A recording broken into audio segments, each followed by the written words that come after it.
السلام علیکم دوستوں، نمستے، ست سری اکال، کیسے ہیں آپ سب؟ اگر کوئی بھی میرا بھائی سعودی عرب، قطر، دمام، کویت یا دبئی یا ابو دھابی کہیں پر بھی اگر ہاؤس ڈرائیونگ کے جاب میں جانا چاہتے ہیں یا کسی بھی کام میں یا کسی بھی جاب میں اگر جانا چاہتے ہیں تو آپ جا سکتے ہیں۔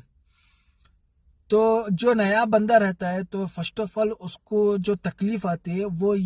یہ چیز ہے کہ اس کو لینگویج نہیں آتی، اور دوسری چیز یہ ہے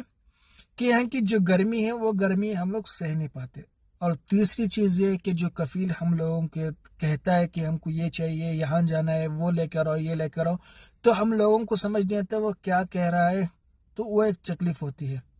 جب میں بھی پہلی بار جب سعودی عرب آیا تھا تو مجھے بھی 3 سے 4 مہینے بہت تکلیف ہوئی تھی، مجھے بھی پتہ نہیں چل رہا تھا کہ کیا کہہ رہے ہیں، کیا بتاؤں میں ان لوگوں کو، کچھ بھی سمجھ نہیں آ رہا تھا۔ تو دھیرے دھیرے ان کی باتیں سمجھ میں آئی، ان کی لینگویج سمجھ میں آئی، تو ہم لوگ سیٹ ہو گئے یہاں پر۔ تو جو بھی نیا بندہ آتا ہے تو جو ہم لوگ خواب جو سوچ کر آتے ہیں اپنے گھر پر کہ میں سعودی عرب جاؤں گا، اپنے ماں باپ کا خیال رکھوں گا، اپنے ماں باپ کو میں خوش رکھوں گا، تو یہاں پر آنے کے بعد جو ہم لوگ جو پریشانی جھیلتے ہیں بس وہ 2 سے 3 مہینے پریشانی رہتی ہے۔ اگر ہم لوگوں نے اس کو جھیل لیا تو سمجھ لو کہ تبھی آپ کامیاب ہو سکتے ہیں۔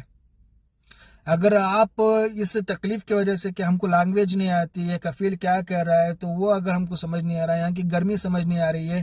تو اس کی وجہ سے اگر آپ پیچھے ہٹ کر اگر انڈیا جانا چاہتے ہیں یا اپنا گھر جانا چاہتے ہیں تو سمجھ لو کہ آپ کبھی بھی کامیاب نہیں ہو سکتے۔ تو میرا کہنے کا مقصد یہ ہے کہ جو آپ سوچ کر آتے ہیں، جو خواب جو سوچ کر آتے ہیں، جو قرض آپ کر آتے ہیں، تو اس کو پورا کرنے کی کوشش کریں، تبھی آپ کامیاب ہو سکتے ہیں۔ تو انشاءاللہ